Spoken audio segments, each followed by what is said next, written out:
Scorpion Protected Coatings, coming to you live with Scorpion Uncut, and I have a very special guest. I might even say a VIP, Leonard Country Harrison, joining us today for Scorpion Uncut. Leonard is a guy that I met at the SEMA show last year out in Las Vegas, and I'm just going to kick it over to him and I call him Leonard. He goes by Country. I'm going to let Country tell you a little bit about what he does and the passion that he brings to his daily life. Well, my name's Country. I lead the U.S. Veterans Corps Rescue Response Team. Our team is dedicated to going into natural disasters and primarily hurricanes in a manner that other people can't, won't, or just are totally unable to. That is, we go into the storm during the storm, whereas your rescue squad, your fire department, your emergency personnel, they're all restricted by insurance companies and directives by the state where, you know what, this isn't that smart to do. Stay in the house until the storm's gone. That ain't us. We worry about us and we worry about the people we're going to rescue. We get out there in the middle of the storm and rescue the folks when all hell breaks loose. We're there for them. Is this one of those times where you say country and smart don't often collide in the same sentence? Well, I'll give you a story, an example. We were down for Lake Charles and we were in an emergency management meeting, and everybody there is sitting there being prim and proper and directive, and they're talking about how this is going to go, and they're dotting their I's and they're crossing their T's. And then out of nowhere, the guy goes, "And who the hell is Country?" And I had my team outside, and I'm sitting there, and I just, me? I think me? And the guy looks at me and says, "Well, are you retarded or heroic?" And I said, "Excuse me?" He goes, "Well, you're coming into a Category 5 hurricane on purpose. Nobody else does that." And I said, "Well, I guess it's kind of a combination. I might be a little retarded, and might be a little heroic, but it's mixed together with God's love because he gives us the ability to go help people when we could be sitting there watching it on CNN or the Weather Channel at the house." Country, I got to tell you, man, and a little bit of backstory for everybody watching and meeting Country for the first time. This guy rolls into the Scorpion booth last year at the SEMA show, and he's 1,000 miles per hour. He's about 1,000 degrees, and he wanted some protection for his truck. And why do you need your truck sprayed? What the hell is it that you do, Country? Well, then he shares with me what he actually does. So, people think of hurricane rescue and they think of, the local law enforcement and the local fire department going out after the eye has passed, after the winds have dropped into, manageable numbers. Country and his crew, they don't do that. They go. They go out when people can't, won't, didn't, shouldn't, wouldn't, for whatever reason, are stuck. And he does this because he wants to help people. And I think you're going to see the passion come out in Country, and why Scorpion was so quick to jump on board and offer up some help and use some of our industry contacts to get him safer in Goliath. I hope by now many of you have seen Goliath, seen pictures of it, maybe even seen some of our videos on social media. I got to give a shout out to Mike over at M&S Diecast, who did some amazing work on that. I can spray a pretty good truck bed liner, but the graphics that you're going to see that notate, this is the U.S. Veterans Rescue Crew and their logo and their American flag that's embedded into the bed liner coating. Like I said, I can spray a good looking bed liner, but Mike is an artist. So big shout out to Mike there. Mike and I got to go down and visit with Country and get the truck up and ready, get the Scorpion applied. Lots of changes since then, eh? Yeah, we really hit our stride with getting this truck ready. And we've got a group out of Fuquay Arena that does roll cages and stuff, and they have built a full body roll cage for not only the front but the back. And in that way, the folks that we're rescuing are the safest that they've ever been getting into our truck. So before it was like, jump on the back of the flatbed, jump in the back of the pickup. Now it's jump into this rescue vehicle that has been just massively set up the right way. And I got to give a lot of shout out and credit to Clayton and Mike and Bo because by getting involved, other companies chose to get involved. And as the projects progressed, we've had a ton of companies either indirectly or directly because of Scorpion step into the project and go, hey, wait a minute, this is a cool mission. We love what you're doing. Let's be a part of this. And I got just Scorpion Coatings. Y'all got much love from the man who's full of love for a lot of things. And you guys are just absolutely awesome. I hope you realize I don't recommend nobody put anything on their truck unless it's Scorpion. That's a pretty good compliment right there, Country, and I appreciate it. When people ask a company as a marketing and a PR guy that I am, you get asked to help out in different ways. You get asked to participate. And I don't know that let me rephrase. Nothing has ever been asked of us that was this unique, that was this so close to the heart. And I'm proud to be a part of it. I'm amazed by the work that you all do. Through this process, on that dreaded November morning when Country strolled in the Scorpion booth, probably changed my life for a long time as well, because apparently now I'm going to visit during hurricane right along with. I told my wife we got a family vacation up to Wyoming and Montana here in about 2 weeks. And after that, I said, when we get home, I'm on call. Amen, brother. And she said, I'm deleting Country from your phone book. It's either going to be that. The first wife to do that. It's either going to be that, or she's going to go to her insurance agent and be sure my policy is up as high as she can go. Country, go ahead. It's something that amazes me. We have a lot of guys that the first time they come home from a hurricane, it's not that they've decided they're not coming back. It's their spouses have decided, you did what?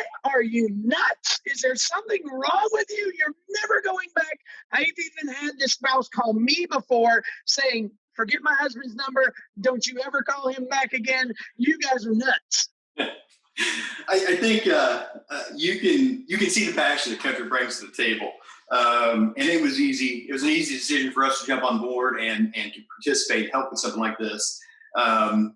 All this being said, Country has a wife, Country has kids, Country has a job, Country has community organizations that he volunteers. He's a member of the local school board. He's busy. But when hurricanes hit and there are people that are going to be in need, that is all on hold. And Country, can you talk to that? Well, the thing about it is hurricanes are never one-day events. And we're all volunteer. I mean, everybody that comes with me literally drops their whole lives. We don't get paid. Nobody's putting us up in hotels. We don't have fine accommodations. We just go, and we might be like Hurricane Ida last year. We were in Louisiana for 17 days straight. And I mean, I had guys that literally were on their phone every other day with their boss going, this is how long I'm going to be here. Oh, this is how long I'm going to be here. Oh, this is how long. And that's just the nature of the beast. And 2 years ago, when Laura and Sally went through Louisiana, we ended up being in Louisiana, Alabama, and the edge of Texas for 41 out of 46 days.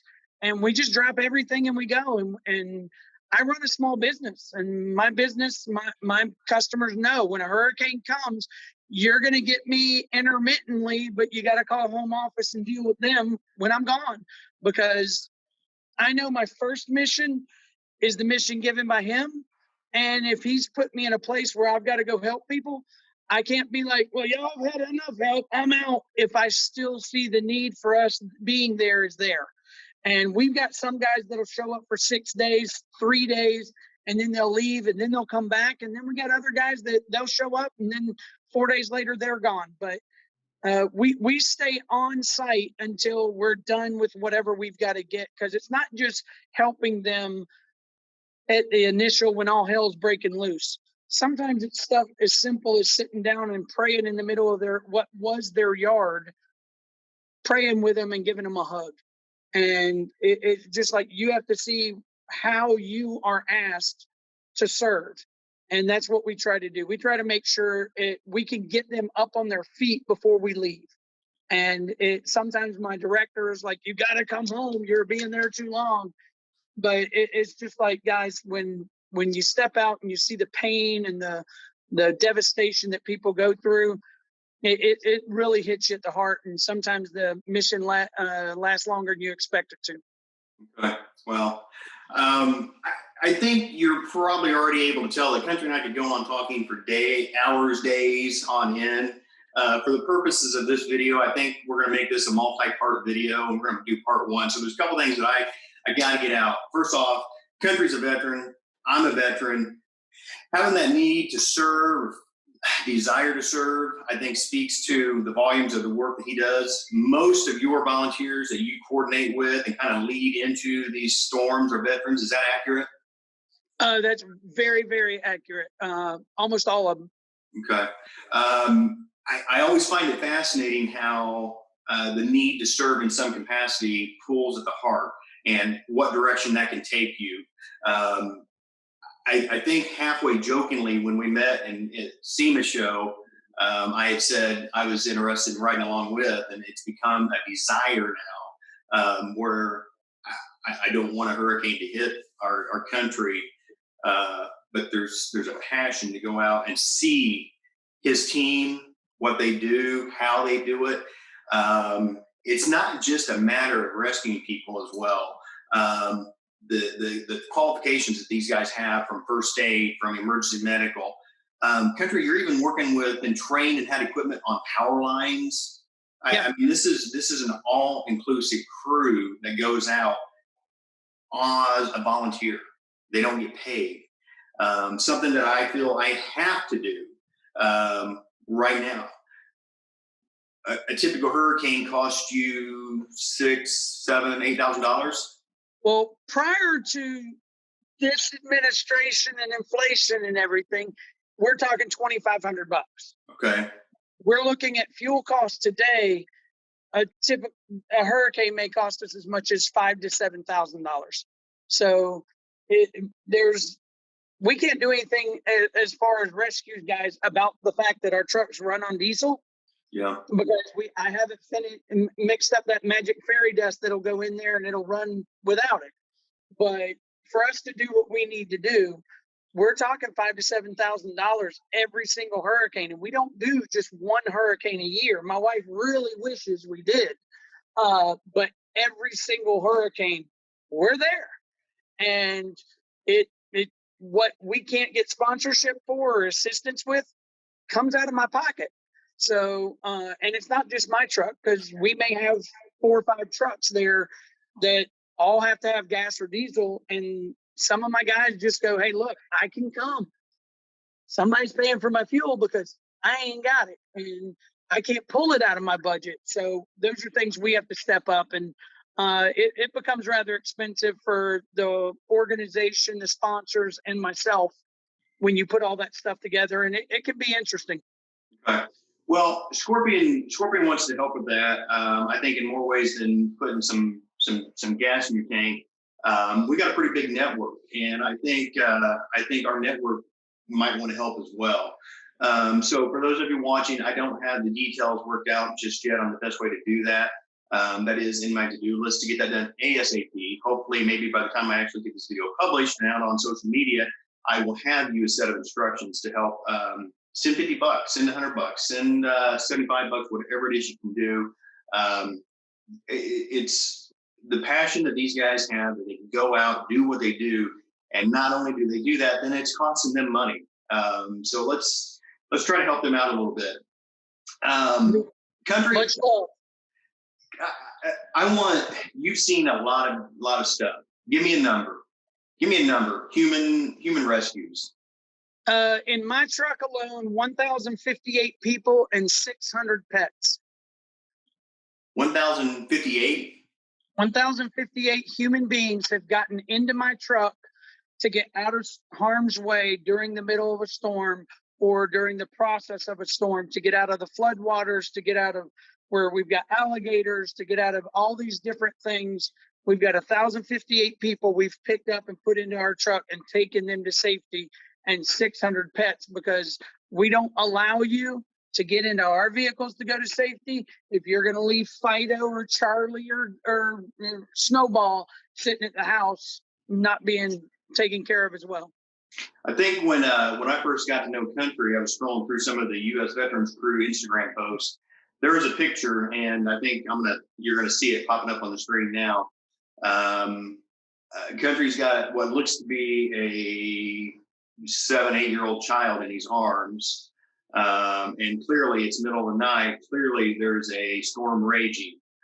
I was in from the get-go, but when I saw that picture, my level of dedication to help out and be involved grew immensely.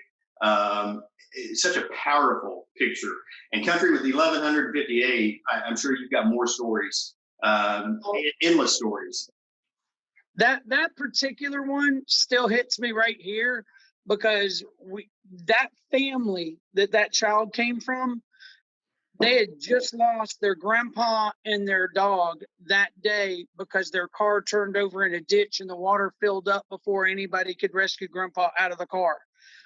And they had 3 or 4 kids, and we're talking infants, and their mobile home was shifted on its side and was taking water, and we got them out. And we literally, when at one point we had to walk this high through water, holding the babies and the children up to get them out of the water, to get them to where they were in safety. And the mother of that child that was in that picture, I didn't think she was going to let one of my rescuers go. And this guy, it hit him like a ton of bricks. And he actually didn't come back for another hurricane. And when I talked to him about it, he said he couldn't handle that emotion because it really hit him too much, that he couldn't deal with that kind of responsibility every single storm, knowing that had we not been there. And I don't know how people process everything, but it's those kind of things that just really hit you long term. And those are the things that bring me back, because I've rescued the same people twice or 3 times from different storms. And they're like, oh, well, we knew Country was coming. And I'm like, why are you still here? But it's those kind of things that keep me coming back, because I know there are people in need. And when you've got a child that's that little kid held on to me for a good solid hour, and while we're driving, the kid's right behind me, but he's got his arm all over my shoulder while I'm trying to drive the truck and get out of there. But he just wanted to be held by me until we got them to Red Cross. We got right back out to that same community. And what people don't realize is what takes an hour to drive in the middle of a hurricane takes 4 minutes to drive outside of the hurricane. So, I mean, it's just like your speed during a hurricane. When people say, oh, just go down to Ogden, just go down to LaGrath, go down to Hackenberry. It's not just go down, because you're driving and you have to worry about power lines across the road at windshield height. You have to worry about cars in the road upside down. You have to worry about trees under the water that you can't see. So it's really experiences that you will never understand unless you've actually done it. Right. And I'm going to go back and delete the part of the video earlier that said I was volunteering to go with you. When you hear it that way. No, you and Clayton both are carrying your butts with me at least once. At least once. I can tell you a lot of volunteers show up once.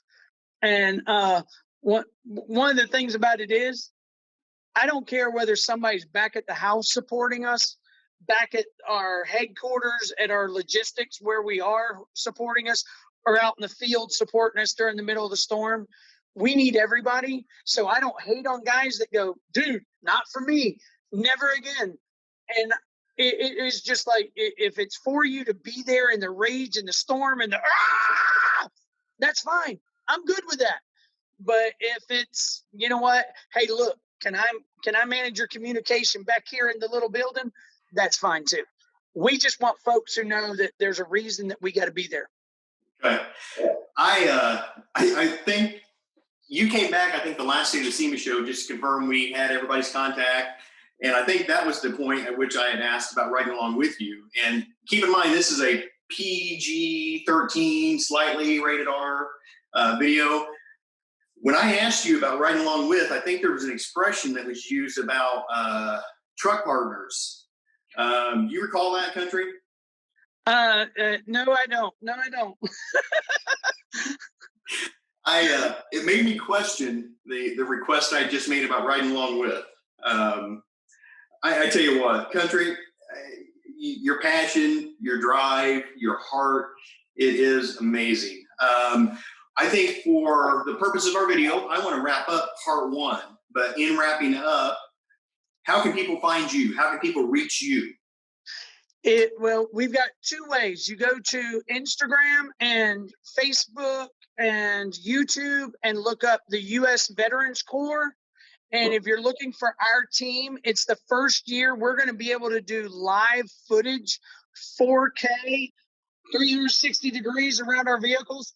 And that's USVC Rescue Crew. But make sure that if you decide that, hey, look, I want to start sponsoring, I'm going to start sending money to this organization, go to myusvc.com. And our mission is so much bigger than just hurricanes. So you can actually see what we do. We've actually won Guinness Book World Records for our food drives, for our housing, or for our toy drives at Christmas, for military families. We do so much more than that. But I absolutely love what we do and how we do it. But if you want to see live footage of a hurricane, you're going to be able to do it this year with 4 cameras going all the way around the truck. It's going to show you what we go through, and it might show you why we're a little bit nuts. Country, I'm going to get your links. I'll get those posted in this video or embedded in for this video to get links out. People, if you're watching, you missed that, you don't know Country, you think he's a little, you want to contact me, get our 800 number. You know how to get a hold of me here at the office, 800-483-9087. My email address is bo@scorpioncoatings.com. I can connect you with Country, with the U.S. Veterans Crew, the work that they do. Country, thank you for joining us today here for part 1. Part 2, we're going to get into some of the war stories that you got from the field. And then I also want to hear about some of these other partners that have stepped up and helped you out with Goliath. Absolutely. And I'm afraid the way the forecast looks, part 3 may be from the field itself. Prayers to you, gentlemen, you rescue workers, you volunteers. I think it was in the movie Pearl Harbor when they used the phrase, "There's nothing stronger than the heart of a volunteer." And I firmly agree with that statement. So with that being said, Country, thank you, my man. You do amazing work. Your team is amazing, and I appreciate you allowing us to be part of your journey. Well, I want to leave you with one thing, and that's the mantra of the U.S. Veterans Corps: what a few can do. And if you're watching this and you wonder about the heart of Scorpion Coatings, they are a corporation that takes our mantra to heart, because what they've done for us to help us and to get other corporate partners involved, I can't begin to say thank you enough. And You're welcome. What a few can do, you guys take to real heart. Thank you very much. Y'all have a great day. Be blessed. Thank you much, Country. We'll catch you next time, part 2, Scorpion Uncut. Remember, Scorpion, protect what's yours.